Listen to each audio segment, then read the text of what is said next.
वक्फ संशोधन बिल के विरोध और समर्थन को लेकर सियासत तेज हो गई है।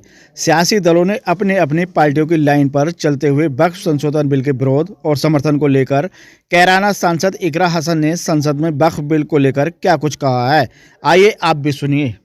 कागजों की कैद में बस नाम रह जाएंगे, वो जो हमारे थे सिर्फ दावे में रह जाएंगे। इस बिल के द्वारा मीठी ईद के जायके को कड़वा करना यही असली सौगाते मोदी था। मैं सबसे पहले दाद देना चाहती हूँ इस बिल के टाइमिंग की कि अभी ईद की रौनक बुझी भी नहीं थी और हमारी जड़ों पर एक नया फरमान लाया गया।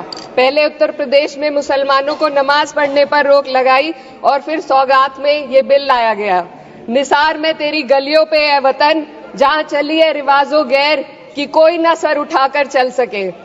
मैं सभापति जी आपको ये बताना चाहती हूँ कि ईद के मौके पर एक विधवा महिला अपनी लड़की के साथ मेरे पास आई और उसने बताया कि वह एक वक्फ की प्रॉपर्टी में रहती है, वही उसके सर पर छत का काम भी करती है और उसकी रोजी रोटी भी वहीं से आती है। वो इस बिल को लेकर इतनी फिक्रमंद थी कि कहीं उससे वो उसकी संपत्ति ना छीन ली जाए। वो अकेली एक ऐसी महिला नहीं है, ऐसे लाखों लोग हैं जो वक्फ की गरीब महिलाएं जो वक्फ की संपत्ति से अपना रोजगार चला रहे हैं। और ये जो वक्फ बाय यूजर क्लॉज के हटाने से लाखों वक्फ की जायदाद अपना स्टेटस खो देंगी और लाखों लोग इसी तरीके के लोग सड़कों पर आ जाएंगे। वक्फ क्या है, वक्फ बाय यूजर क्या है? इसका ये मतलब है कि कोई जायदाद अगर सालों से दीन और भलाई के कामों के लिए इस्तेमाल हो रही हो तो वो खुद ब खुद वक्फ मानी जाएगी। हिंदुस्तान की अदालतों ने भी इस बात को तस्लीम किया है। वक्फ बाय यूजर सिर्फ वक्फ बोर्ड को ही मिली कोई खास सौगात नहीं है, ये बल्कि सभी अन्य धार्मिक ट्रस्टों को परंपरा और यूज के आधार पर बिना किसी डॉक्यूमेंटेशन के धार्मिक चरित्र को डिक्लेयर करने का राइट मिला हुआ है। भारत के संविधान के आर्टिकल 13 क्लॉज 3 में कस्टम और यूसेज को कानूनी वैधानिकता प्रदान करता है। इसी आर्टिकल से वक्फ बाय यूजर भी निकला गया है। इस बिल के कानून बनने पर वक्फ बोर्ड तो इस प्रोविजन से हाथ धो बैठेगा, लेकिन अन्य धार्मिक ट्रस्टों को यह सुविधा जारी रहेगी। इससे भारतीय संविधान के आर्टिकल 14 और 15 का सीधा उल्लंघन है, जो धर्म और जाति के आधार पर भेदभाव और कानून के सामने सभी की बराबरी पर जोर देता है।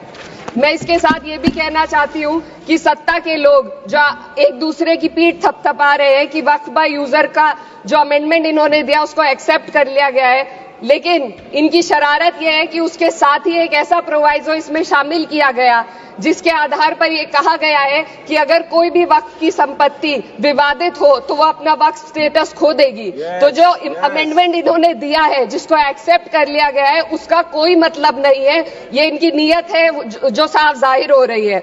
सोने पर सुहागा एक काम और किया है। सरकार ने वक्फ की कानून के सेक्शन 107 को हटाकर लिमिटेशन एक्ट में 12 साल तक ही किसी के खिलाफ अदालत में जाने का प्रोविजन है। सेक्शन 107 में बोर्ड को लिमिटेशन एक्ट से राहत मिली हुई थी। वक्फ बोर्ड कभी भी अवैध कब्जाधारियों के खिलाफ अदालत जा सकता था। अगर ये सेक्शन ना हो तो अवैध कब्जा करने वाले लोग कानूनी प्रक्रिया का फायदा उठाकर वक्फ की प्रॉपर्टी को हड़प सकते हैं। अन्य धार्मिक ट्रस्टों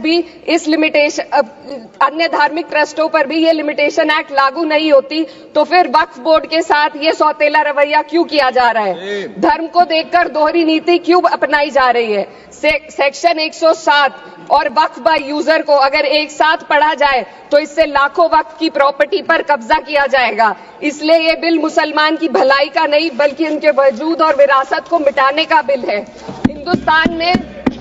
हिंदुस्तान में बहुत सारे धार्मिक ट्रस्ट हैं जिसमें उस खास मजहब के लोग शामिल होते हैं और उसका इंतजाम करते हैं। और ये बात समझ में आने वाली भी है, क्योंकि जो व्यक्ति अपने मजहब के रीति रिवाज को जितना अच्छे से समझ सकता है, किसी अन्य मजहब का व्यक्ति नहीं समझ सकता। आर्टिकल 26 क्लॉज 2 के तहत धार्मिक संप्रदाय को अपने मजहबी इदारों के एडमिनिस्ट्रेशन का हक देता है, लेकिन वक्फ बोर्ड के बारे में इसको उल्टा किया जा। Sir 2 minute sir please 2 minutes.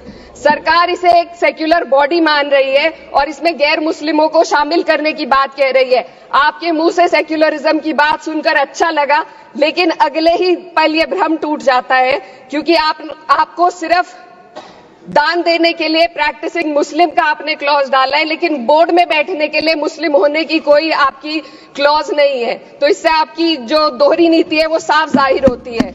ये वही सरकार है जिसने राम जन्मभूमि ट्रस्ट में ये लिख दिया कि जिला अधिकारी भी अगर होगा तो हिंदू होना चाहिए। कोई मुझे बताए कि वहां पर सेक्युलरिज्म का रस क्यों नहीं घोला गया। सर, आखिर में मैं अपनी बात को खत्म करने से पहले महिलाओं का मुद्दा बार बार उठाया जा रहा है। सरकार का कहना है कि बोर्ड में मुस्लिम महिलाओं को रिप्रेजेंटेशन देंगे। इस कानून से पहले भी मुस्लिम महिलाएं बोर्ड में मेंबर रह चुकी हैं और मिनिमम 2 का प्रोविजन था, उससे ज्यादा भी हो सकती थी।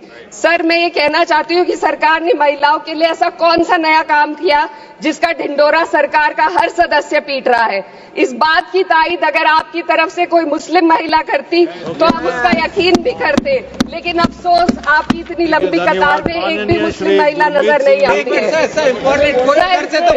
महिला नहीं है, एक महिला। सर, मैं खुद एक मुस्लिम महिला हूँ, मैं सिर्फ एक मैं माइनॉरिटी महिला हूँ। इस सदन में हम सिर्फ 2 महिलाएं हैं और उस नाते से मैं ये बात कहना चाहती हूँ कि इस बिल के माध्यम से मुस्लिम महिलाओं को कुछ नहीं मिल रहा है। ये हमें कुछ नहीं देना चाहते, सिर्फ टोकनिज्म हमारे नाम पर बनाकर एक नैरेटिव मीडिया में चलाना चाहते हैं। तो ये बिल मुसलमान की भलाई का नहीं, उनकी पहचान को मिटाने का है। सर, अंत में मैं बस यही कहना चाहती हूँ कि कागजों की कैद में बस नाम रह जाएंगे, वो जो हमारे थे सिर्फ दावे में रह जाएंगे। इस बिल के द्वारा मीठी ईद के जायके को कड़वा करना, यही असली सौगाते मोदी था। बहुत बहुत